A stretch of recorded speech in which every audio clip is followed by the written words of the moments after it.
اور اس میلے کے اندر ایک سامان رکھا ہوا تھا لوگوں کا، وہ مکس کر دیا گیا، یعنی اس کا سامان اس کے آگے رکھ دیا، دوسرے کا سامان اس کے آگے رکھ دیا، اور ایک گدھے کو لایا گیا، ڈونکی کو، اس کی آنکھوں پہ پٹی باندھی گئی، اور سرکس والے نے آواز لگائی کہ بتاؤ کس کا سامان کہاں رکھا ہے، تو وہ اپنے سر سے بتاتا کہ یہ سامان اس کا ہے، یہ سامان اس کا ہے۔ لوگ بڑے خوش ہوئے کہ اس ڈونکی کو، اس گدھے کو کتنا کمال حاصل ہے۔ آج بھی اس طرح کے شعبدے سرکس وغیرہ میں دکھائے جاتے ہیں۔ ان بزرگ نے یہ واقعہ سنایا بادشاہ کے سامنے، پھر وہی لال والا سیب اٹھایا اور اس بادشاہ کو دیتے ہوئے فرمایا کہ اگر یہ سیب اٹھا کر ہم تمہیں نہ دیتے تو ہم اللہ کے ولی نہیں ہیں، اور اگر تمہیں دے دیا تو ہم نے اس گدھے سے بڑھ کر کون سا کام کر دیا۔ بات آ رہی ہے سمجھ ناظرین؟ اللہ والا ہونے کے لیے کوئی کمال دکھانا ضروری نہیں ہے۔ سب سے پہلے آج میں ایک بڑی کیٹیگوریکلی بات بتا دوں کہ اگر آپ کسی مذہبی پرسنالٹی سے متاثر ہونا چاہتے ہیں نا، یہ نہ دیکھیں کہ وہ کوئی کمال دکھاتا ہے کہ نہیں، یہ دیکھیں کہ وہ شریعت پر عمل کرتا ہے کہ نہیں۔ کئی کمال دکھانے والے ایسے ہیں جو شریعت سے بہت دور ہیں، اسلام کی تعلیمات سے بہت دور ہیں، نہ نمازوں کا پتہ ہے، نہ سنتوں کا ان پر عمل ہے، نہ شریعت کا جس کو پاسداری کہیں وہ نہیں ہے، اور لوگ ان کے دیوانے ہیں کیونکہ جناب شعبدے بڑے دکھاتے ہیں اور بعد میں پھر سب کچھ لٹا کے آ جاتے ہیں۔ تو اگر کسی مذہبی پرسنالٹی کو فالو کرنا ہے، فرسٹ آف آل دیکھیے کہ وہ اللہ اور اس کے رسول کی تعلیمات کو فالو کر رہا ہے کہ نہیں، جن چیزوں کو شریعت نے منع کیا ہے وہ اس سے بچتا بھی ہے کہ نہیں، یہ بہت امپورٹنٹ ہے۔ تو بہرحال ناظرین، آج جو ٹاپک تھا بدگمانی، امید کرتا ہوں کہ ضرور اس سے بچنے کی کوشش کریں گے۔ ایک علاج بھی بتا دیتا ہوں، دعا، یہ سب سے بڑا علاج ہے۔ اللہ سے دعا کریں کہ یا اللہ میرے دل کو بدگمانی کی اس نحوست سے نجات عطا فرما دیں۔ یہ دل جو ہے نا ناظرین، جتنا پاک ہوتا جائے گا اس میں نور خدا، خوف خدا، عشق رسول آتا جائے گا، اور اگر دل میں بہت ساری گندگیاں پال کر رکھی ہیں تو پھر کیسے اللہ کا نور اور یہ عشق رسول ہمارے دلوں میں آئے گا۔ اللہ کرے دل میں اتر جائے میری بات۔ یاد رہے کہ جھوٹ، چغلی، غیبت، گالی دینا، بیہودہ بات، کسی کو تکلیف دینا، یہ چیزیں ویسے بھی ناجائز و حرام ہیں، روزے میں زیادہ حرام، اور اس کی وجہ سے روزے میں کراہت آتی ہے، یعنی روزہ مکروہ ہو جاتا ہے۔ روزہ صرف بھوکے رہنے کا نام نہیں ہے ناظرین، آنکھوں کا بھی تو روزہ ہے نا۔ آنکھ حرام دیکھے اور بندہ کچھ نہ کھا پی رہا ہو، کان حرام سنے، کانوں کا بھی روزہ ہے، کانوں کو بھی حرام سے بچائیں۔ تو اپنے اعضاء کو جب حرام سے بچا کر آپ روزہ رکھیں گے تو اس کی خوب برکتیں پائیں گے۔ آگے سنیے، روزہ دار کو بلا عذر کسی چیز کا چخنا مکروہ ہے۔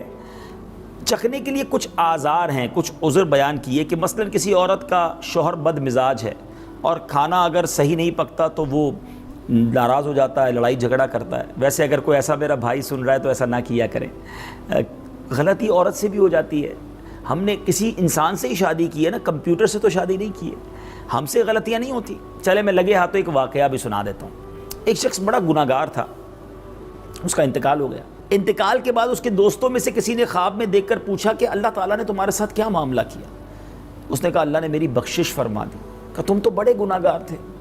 کہ بات یہ ہے کہ ایک بار میری بیوی نے کھانا پکایا، اس میں نمک بہت زیادہ ڈال دیا، مجھے بڑا غصہ آیا کہ میں اپنی بیوی کو سزا دوں۔ پھر مجھے خیال آیا کہ میں بھی اللہ کی بارگاہ میں روزانہ کتنی غلطیاں کرتا ہوں، کتنی نافرمانیاں کرتا ہوں، وہ رب کریم تو مجھے سزا نہیں دیتا، تو آج میری بیوی سے ایک غلطی ہوئی ہے، میں اسے سزا دینے نکل پڑا ہوں۔ کہتا بس میں نے صبر کیا، چپ چاپ کھانا کھا لیا، کچھ بھی نہیں کہا۔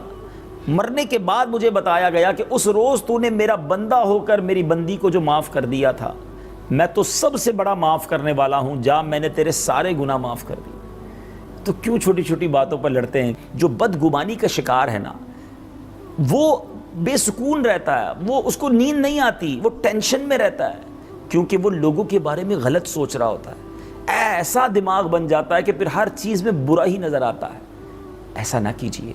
آج قرآن و حدیث کی روشنی میں نے آپ کو بتانا ہے کہ بدگمانی یہ کتنا بڑا گناہ ہے، یہ اللہ کو کتنا ناپسند ہے۔ نیگیٹو سوچنا یہ اچھی بات نہیں ہے۔ قرآن میں ایک اور جگہ رب نے ارشاد فرمایا وَلَا تَجَسَّسُوا، اور عیب نہ ڈھونڈو۔ کچھ لوگوں کو ٹو پڑی رہتی ہے کہ کسی طرح کسی کا عیب پتہ چل جائے۔ اچھا، عیب ڈھونڈنا یہ الگ گناہ ہے، اور عیب بنا دینا اپنی ہی امیجنیشن میں، اپنے ہی خیال میں کسی کے بارے میں برا ہی سوچتے رہنا، یہ الگ بڑا گناہ ہے۔ تو یاد رکھیے ہمیں ان گناہوں سے بچنا ہے۔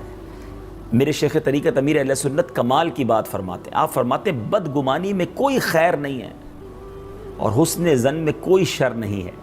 گمان جو ہے نا، سوچ جس کو ہم کہتے ہیں، اس کی دو قسمیں ہیں، ایک حسن ظن، اچھا گمان، ایک برا گمان۔ برا گمان یہ ہے کہ کسی کے بارے میں نیگیٹو سوچتا رہے۔ اچھا، یہ ایسی برائی ہے، یہ ایسا گناہ ہے ناظرین کہ جس کے لیے کسی پارٹنر کی ضرورت بھی نہیں ہے۔ بہت سارے گناہ وہ ہوتے ہیں کہ انسان کے سامنے کوئی اس کے ساتھ ہونا چاہیے۔ غیبت کرنے کے لیے بھی کسی سے سامنے غیبت کرے گا نا، جھوٹ بولنے کے لیے بھی کسی سے گفتگو کر رہا ہوگا تو جھوٹ کہے گا، بد نگاہی کے لیے بھی کسی کو دیکھے گا تو بد نگاہی ہوگی۔ مگر بدگمانی یہ ایسا گناہ ہے کہ انسان اکیلے کمرے میں بیٹھا ہو اور برا سوچتا رہے، نیگیٹو سوچتا رہے کسی کے بارے میں، اور پھر اس کو دل میں جما لے۔ یہاں ایک بات ضرور کلیئر کر دیتا ہوں کہ کبھی کبھی کسی کے لیے دل میں گمان آتا ہے کہ یار یہ غلط کر رہا ہے، یہ بات ٹھیک نہیں ہے۔ اب اس کا گناہ نہیں ہے، کیونکہ آپ کو صرف خیال آیا ہے۔ گناہ کب ہوگا، یہ حرام کب بن جائے گا، جب اس خیال کو دل میں بسا لیں اور اس کے مطابق عمل کرنا شروع کر دیں۔ لا یکلف اللہ نفسا الا وسعها۔ اللہ قرآن میں ارشاد فرماتا ہے کہ ہم کسی جان پر اس کے جو اٹھانے کا جو بوجھ اٹھانے کی طاقت ہے اس سے زیادہ بوجھ نہیں ڈالا جاتا، یعنی ہم پر اتنی ہی بوجھ ڈالا جاتا ہے جس کی ہم سکت رکھتے ہیں۔ تو اب میں نے اور آپ نے یہ سوچنا ہے کہ ہم بدگمانی میں کہیں گرفتار تو نہیں ہیں۔ اچھا، ہو سکتا ہے کہ میں نے یہ جو باتیں کی ہیں اس پر کسی کو خیال آ رہا ہو کہ بات تو یہ ٹھیک کر رہے ہیں، نیگیٹو نہیں سوچنا چاہیے، پازیٹیو رہنا چاہیے، لیکن میں تو ایسا نہیں کرتا۔ چلیں میں آپ کو چند مثالیں دے دیتا ہوں کہ کیا ہم ایسا کرتے ہیں کہ نہیں کرتے۔ مثال کے طور پہ ہم نے کسی کو فون کیا، اس نے فون نہیں اٹھایا، پہلا خیال جو ہمارے دل میں آتا ہے وہ کیا ہے؟ خود اپنے آپ سے پوچھئے۔ اگر تو یہ آتا ہے کہ ہو سکتا ہے بیزی ہوگا، نماز پڑھ رہا ہوگا، آرام کر رہا ہوگا، there are so many ways, کہ بہت ساری وجوہات ہوتی ہیں جس کی وجہ سے میں اور آپ فون بھی نہیں اٹھاتے، لیکن کچھ لوگوں کی عادت ہوتی ہے، ہاں بھائی بڑا آدمی ہو گیا ہے، میرا نمبر دیکھ لیا نا اس لیے فون نہیں اٹھا رہا، پہلے کام پڑتا تھا تو روز فون کرتا تھا، آج دیکھو پیسے آ گئے ہیں تو اس لیے فون نہیں اٹھاتا۔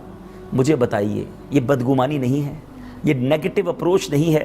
اس نے فون نہیں اٹھایا لیکن ہم گناہ میں مبتلا ہو چکے ہیں۔ کسی کے گھر گئے، دروازہ نوک کیا، بیٹے نے آ کر کہا کہ ابو گھر پہ نہیں ہیں، پہلا تھاٹ، پہلا خیال کیا آتا ہے؟ اندر ہوگا، بیٹھا ہوگا، بیٹے کو بھیج دیا، ملنا نہیں چاہ رہا۔ ہاں بڑا آدمی کوئی آتا تو فوراً گھر میں بٹھاتا، باہر دروازے آ کر جناب اس کو جو ہے میں ویلکم کرتا، مگر ہم تو اب چھوٹے آدمی ہیں، غریب لوگ ہیں، کہاں پوچھے گا؟ بتائیے، ہو سکتا ہے وہ گھر میں نہ ہو لیکن آپ گناہ گار ہو چکے، نیگیٹو اپروچ، غلط سوچ کر۔ آپ اپنے آپ سے پوچھئے نا کیوں ایسا کرتے ہیں؟ یعنی اتنا برا حال ہو چکا ہے کہ ہر معاملے میں کسی کو گھر پہ دعوت پر بلائیں وہ نہ آئے، جب وہ نہ آئے تو پہلا خیال کیا آتا ہے؟ ہاں جناب اب کدھر آئیں گے دعوت میں، کوئی بڑے آدمی بلاتے، کوئی بڑے ہال میں دعوت ہوتی تو پہلے پہنچ جاتے، ہمارے یہاں نہیں آتے۔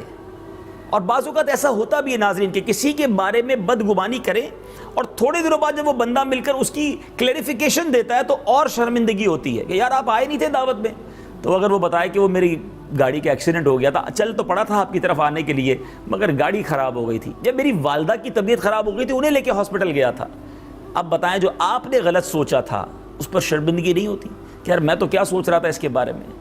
کیوں نیگیٹو سوچیں؟ کیا پازیٹیو نہیں سوچا جا سکتا کہ ہو سکتا ہے کوئی مجبوری ہو گئی ہو سکتا ہے کوئی وجہ ہوگی نہیں آئے ہمارے یہاں، آپ کی دعوت میں آنا، آپ کا فون اٹھانا، آپ کو اپنے گھر میں بلانا ان پر شرعاً واجب نہیں تھا، مگر ہمارا یہ رانگ ایٹیٹیوڈ، یہ غلط سوچ، یہ نیگیٹو اپروچ ہمیں گناہوں میں مبتلا کر دیتی ہے، اور اس بری سوچ کی وجہ سے خاندان ٹوٹ رہے ہیں، فیملیاں دور ہو رہی ہیں، دوستوں میں محبت کم ہو گئی ہے۔ اب مثال کے طور پہ گھر کے اندر کسی کو صحیح طریقے سے جواب نہ دیں، ہو سکتا ہے بندہ کچھ سوچ رہا ہوتا ہے، بعض اوقات مسکرا کے نہیں ملتا، فوراً سامنے والا سمجھ جاتا ہے کہ یہ جو ہے نا مجھ سے سیٹ نہیں ہے، یہ میرے بارے میں بڑا غلط سوچتا ہے، مجھے مسکرا کے بات ہی نہیں کی، میری بات کا ہوں ہاں کر کے جواب دے دیا، حالانکہ ہو سکتا ہے وہ بیچارہ خود کسی پریشانی میں مبتلا ہو، لیکن سامنے والے نے فوراً ناراض ہو جانا ہے، فوراً نیگیٹو سوچ لینا ہے کہ تکبر آ گیا ہے، اب تو بڑا آدمی ہو گیا ہے۔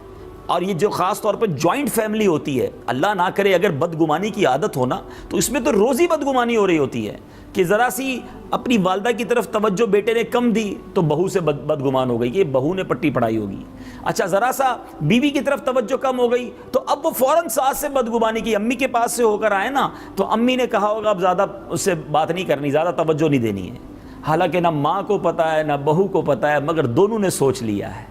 آپ سوچئے تو صحیح، اتنا گندا ذہن ہو گیا ہے، اتنا نیگیٹو سوچنا ہم شروع ہو گئے ہیں۔ دوستوں کے بارے میں یعنی ایسا عجیب معاملہ ہے، ساتھ بیٹھے ہوں اور کوئی مسکرا کر زیادہ دیکھ رہا ہو نا، جس کے مائنڈ میں ہی یہ پرابلم ہے. ہاں کچھ لوگوں کو واقعی پرابلم ہے ناظرین، اس کو زیادہ مسکرا کر دیکھے تو کہتا ہے یار یہ سازش کر رہا ہے میرے خلاف، بہت مسکرا کے دیکھ رہا ہے، لگتا ہے میری کسی بات پر میرا مذاق اڑا رہا ہے.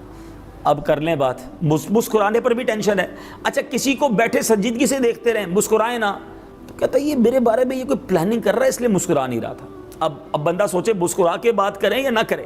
تو یہ وہ ایشوز ہیں. یہ چھوٹی باتیں ہو سکتا ہے کہ کئی ناظرین کو لگ رہی ہوں، لیکن یہ شرعاً گناہ ہے، یہ نافرمانی ہے رب کی. کسی مسلمان کے لیے برا سوچنا، نیگیٹو سوچنا. کسی کے گھر جاتے ہیں، وہ اپنے گھر پہ بعض اوقات بلاتے ہیں کہ آئیے ذرا نیا گھر لیا ہے، اچھا اس کے گھر جا کر بڑی دعوت بھی کھا لیں گے، بڑا اس کو اپریشیٹ بھی کر دیں گے، مبارکباد بھی دیں گے، لیکن باہر نکل کر کیا گفتگو ہوتی ہے؟ 2 نمبر کے پیسوں سے گھر بنایا ہے. اللہ اکبر. ذرا آپ سوچئے، اللہ دینے والا ہے، اللہ نواز رہا ہے، آپ کو پرابلم کیوں ہو رہی ہے؟ یہ بدگمانی جو ہے نا، یہ یوں سمجھیے ایک ایسا راستہ ہے جو کئی گناہ کے دروازے کھولتا ہے. اسی سے حسد ہو جاتا ہے. اور یہ جو میں نے مثال دی نا کہ کسی کی نعمت دیکھ کر کسی کو پرابلم ہو، یہ حسد ہے، اور حسد بھی جہنم میں جانے والا کام ہے، اور یہ دلوں میں بس جاتا ہے. جس کے دل میں حسد ہو، یاد رکھیے حدیث پاک کا مضمون ہے کہ حسد ایمان کو اس طرح برباد کر دیتا ہے جس طرح سرکہ شہد کو برباد کر دیتا ہے.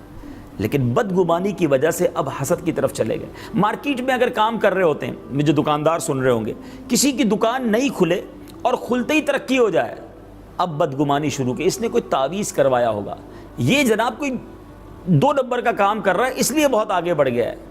ہمیں کیوں پرابلم ہو رہی ہے؟ اگر اللہ کسی کے رزق میں برکت دے رہا ہے، اپنے آپ سے پوچھئے نا. اچھا کوئی بیچارہ رمضان کا مہینہ ہے اور اس نے ہاتھ میں تسبیح لے لی کہ یار سارا سال تو میں ذکر و اذکار نہیں کر سکا، درود نہیں پڑھ سکا، اب میں نے پروگرام بھی دیکھا، اب میں روز درود پاک پڑھوں گا. تسبیح لے کر مارکیٹ میں آ گیا اور دکان پہ بیٹھ کے تسبیح پڑھ رہا ہے. تو سامنے والے نے یہ پازیٹیو سوچنے کی بجائے کہ کتنی اچھی بات ہے یار، اس نے ماشاءاللہ اللہ کا ذکر شروع کر دیا، میں بھی شروع کر دوں. یہ کوئی وظیفہ لے کر آیا ہے اور پڑھ کر مجھ پر پھونک رہا ہے تاکہ میرا کاروبار ڈاؤن ہو جائے، اس کا کام ترقی ہو جائے. اب سوچئے ناظرین، یہ جو گندا دل ہے نا، یہ جو برے تھاٹس ہیں، یہ ہمیں کہاں لے جا رہے ہیں؟ اچھا وہ اللہ کا ذکر کر کے، وہ درود پاک پڑھ کے ترقی کر رہا ہے، اللہ کی قرب پا رہا ہے، رحمتیں برس رہی ہیں، اور میں بدگمانی کر کے حرام اور گناہ میں مبتلا ہو رہا ہوں. اپنے بارے میں ہمیں سوچنا ہے. یہ ایسی بہت ساری مثالیں میں دے سکتا ہوں. کسی دوست کی ترقی ہو جائے، ہم ایک ہی ساتھ آفس میں کام کرتے ہوں، ساتھ ہی آفس جانا آنا ہو، بڑی محبت بھی ہو، اچانک پتہ چلے کہ باس نے اس کی تنخواہ بڑھا دی ہے یا اس کا گریڈ بڑھ گیا ہے. پہلا خیال کیا آتا ہے کہ یار یہ چاپلوسی کرتا ہوگا، اس نے کوئی رشوت دی ہوگی. اللہ اکبر. یعنی اللہ عطا فرما رہا ہے اور تمہیں تکلیف ہو رہی ہے. یہ کتنا برا خیال ہے، یہ کتنی نیگیٹو اپروچ ہے. ایسا نہ کیجیے، اچھا سوچیے. لوگوں کے لیے اگر کسی کی کوئی ایپ پتہ بھی چل جائے نا، یعنی مثال کے طور پہ ہمیں ایسا لگ رہا ہے کہ اس شخص نے یہ اس علاقے میں گیا ہے نا، یہ علاقہ اچھا نہیں ہے، یہ یہاں کیوں نظر آ رہا ہے، تو فوراً نیگیٹو سوچنے کے بجائے ہم پازیٹیو سوچیں. یار کسی کو چھوڑنے گیا ہوگا، ہو سکتا ہے کوئی وجہ ہوگی، کوئی ضروری بات ہوگی، مجھے کیا پرواہ. فوراً ہم کسی کے بارے میں نیگیٹو کیوں سوچنے لگ جاتے ہیں کہ نہیں یہ کام کرتا ہوگا، اس کی یہ عادت ہوگی، یہ فلاں کے ساتھ نظر آیا نا تو فلاں تو بہت برا آدمی ہے، تو یہ اس کے ساتھ ہے تو یہ بھی برا ہے. فوراً رزلٹ نکال لیتے ہیں. یہ میری بہنوں میں بھی بہت عادت ہوتی ہے. نہ کیا کریں ایسا. یہ گمان کہیں جہنم میں نہ لے جائے.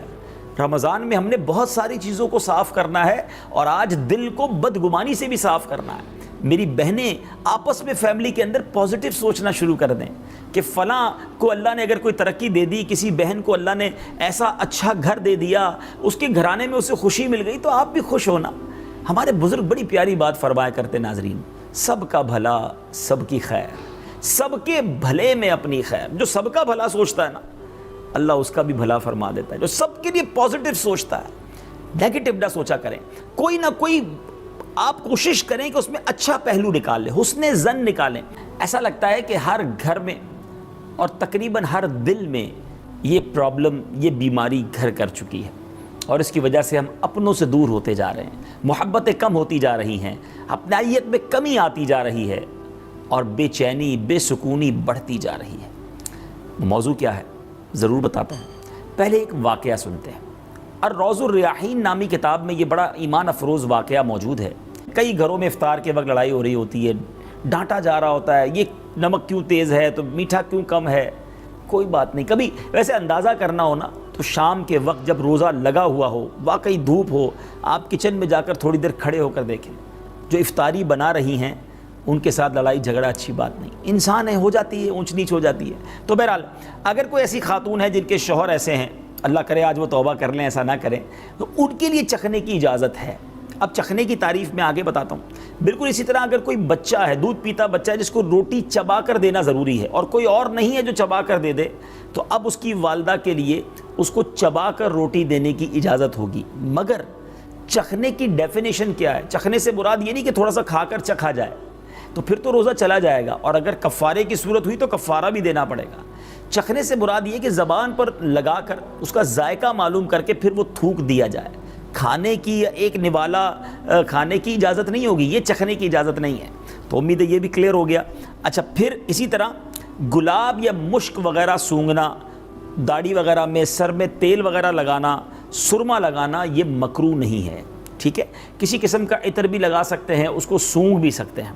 اسی طرح تیل کی مالش وغیرہ, جس کو مساج وغیرہ کہتے ہیں, اگر وہ بھی کوئی کرتا ہے روزے میں تو روزے سے اس پہ کوئی فرق نہیں پڑتا. روزے میں مسواک کرنا مکروہ نہیں ہے, یاد رکھیے. مگر کوئی ایسی مسواک ہو جس کے ریشے بہت ٹوٹتے ہوں یا اس کا ذائقہ حلق میں محسوس ہو, تو پھر اس کو استعمال نہ کریں. نارمل مسواک ہے اور آپ مسواک کرنا چاہتے ہیں تو اس میں کوئی حرج نہیں ہے. کچھ لوگوں کو غلط فہمی ہے کہ دوپہر کے وقت روزے میں مسواک نہیں کر سکتے. پیارے آقا علیہ الصلوۃ والسلام روزے میں مسواک فرمایا کرتے اور اس کی اجازت ہے. اب کوئی شخص گرمی میں بہت تھکا ہوا ہے اور ٹھنڈک پہنچانے کے لیے وہ وضو کرتا ہے یا غسل کرتا ہے یا کلی وغیرہ کرتا ہے, تو اس سے بھی روزے میں کوئی اثر نہیں پڑے گا. ہاں, اگر کلی کا پانی حلق کے اندر چلا گیا تو پھر روزہ ٹوٹ جائے گا. بعض میرے بھائی ایسے ہوتے ہیں جو بار بار تھوکتے رہتے ہیں اور وہ ان کو ایک عجیب سا وسوسہ ہوتا ہے کہ تھوک نگلنے سے روزہ چلا جاتا ہے. تو بالکل ایسا نہیں ہے, آپ تھوک نگل سکتے ہیں, تھوک بار بار پھینکنے کی کوئی حاجت نہیں ہے. اور رمضان المبارک میں ایسا کام کرنا جس سے روزے میں کمزوری آ جائے وہ مکروہ ہے.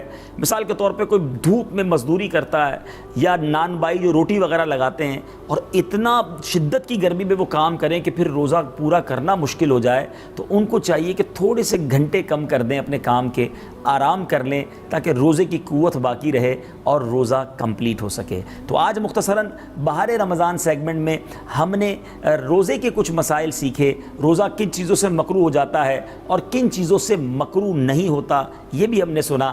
اگلے پروگرام میں انشاءاللہ کچھ اور فیضان رمضان, کچھ اور رمضان کے بارے میں لے کر حاضر ہوں گے.